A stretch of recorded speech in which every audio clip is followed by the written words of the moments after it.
Yeah, I think probably the first thing was I didn't know who Quiet Riot were really because they weren't big in England. They were, obviously they were big over here. And the one song when I was introduced to them over here, the song that they were really known for was a cover of an English band, Slade, "Come On Feel the Noise." Yeah.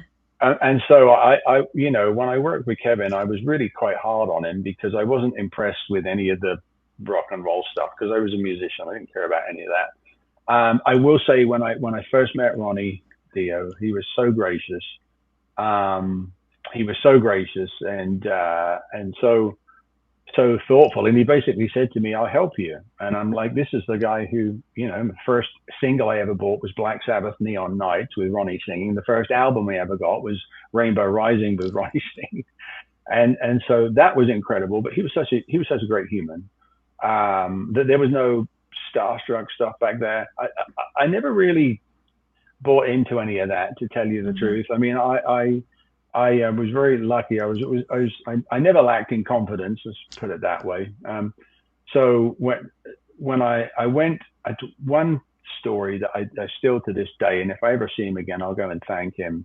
When Kiss were recording the Forever video, and Eric Carr was playing drums at the time, and it was Bruce and Gene and Paul. I was taken down to be introduced to Gene and Paul by a seamstress who was making all of our clothes. That was making their clothes and everything. And Paul was so sweet. He was such a kind, incredible man. I mean, I was this kid from nowhere, and he was so gracious. He was like, "Do you have a guitar endorsement? I'll put you together with my guy at BC Rich, etc." And he took the time. It was really cool. That was an incredible interaction that showed me the character of someone. And I have to say, honestly, the guys that were already there and had already made it, the Ronnie James Dios and Paul Stanleys of the world, they were always really cool. It was the ones that weren't quite there that weren't so cool. Let's put it that way. That Yeah. were real. Could be a real pain in the butt. But no, it was really cool. And all the English guys used to hang out. We used to go to the Cat and Fiddle and have a Sunday lunch and play soccer together. So we were really friendly with all the guys from Rod Stewart's band, and played soccer with the guys from Def Leppard a number of times. I think probably my most vivid memory that I did have to pinch myself a bit. I was um, the original formation of the Exiles was actually Kelly Hansen from Foreign, actually from Hurricane at the time, because I was in Hurricane for a little bit. It was Kelly and myself and James Lomenzo and Greg D'Angelo from White Lion, and we were playing together. And it was around just after that time that I was invited up to Zach Starkey's house. He's Ringo Starr's son. He's a drummer with the Who. Wonderful, sweet fella, really cool guy.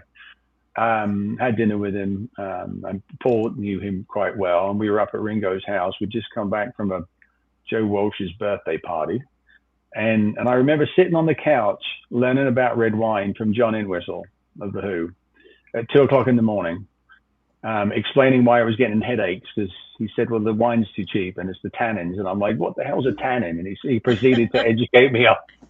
He proceeded to educate me on red wine. And that, when I got home, the next day, when the sun was coming up and everything, I called my parents and I'm like, I, I was at Ringo Starr's house last night talking to John Entwistle, and we were talking about our English teachers. That was kind of surreal. That was kind of cool. I love that. Yeah. Even as you're talking, you're rattling off all these names that are well-known names, and you're just like, yeah, Mm, I played with these guys. I think that in itself makes you really realize that every move you made early on, even in your early days, really mattered. it does. Like playing with Hurricane, then playing with these guys and meeting these people. And I think also when you started to speak of moving away from music and needing to recreate your life, you really moved into a career full of like strategic moves. and Yeah. kind of like learning risk and learning how to take risks. You had already done it. I mean, look, you stepped away from the UK, right? Mm, And a yeah. young man, Yeah. so I find that some of the traits that we find we discover are already living inside of us. So, That's very true. Yeah. yeah, Yeah. Yeah. That's very true. And I think change and being able to recreate yourself to be a better version of you is really important. I think one of the challenges too, and again, it's, I'm able to say that having perspective, working in other careers, outside of music. Because that was my career for a number of years. Um, it's really good to, and Paul always used to say, Paul Rafferty, the singer, he always used to say to me, sometimes Mannering, we got to shake things up. It's really good to shake things up. And so going through that change, and I think throwing yourself into situations where you're going to fail to a certain extent. That's the only time that you grow as a musician. I that's remember right. going to auditions in London with jazz guys that were like 40 and 50 years old, that to me were ancient at the time, when I was 17. And there's no way I was going to be able to hang with them and play, those complicated changes. And I knew I would fail. I knew I would fail going into it. But I also knew that if I didn't fail, I wouldn't grow. And if I didn't grow, I'd stay the same. And staying the same is not something that ever, for me, was something that I was ever going to be comfortable with. So it was always about pushing and growing, and through music, different styles of music. And then when that became apparent that that wasn't necessarily going to be the only thing for me, I look for other outlets. So it's been I've been incredibly lucky and incredibly blessed. I've lived a life of three adults, already, different careers. So I'm just very grateful.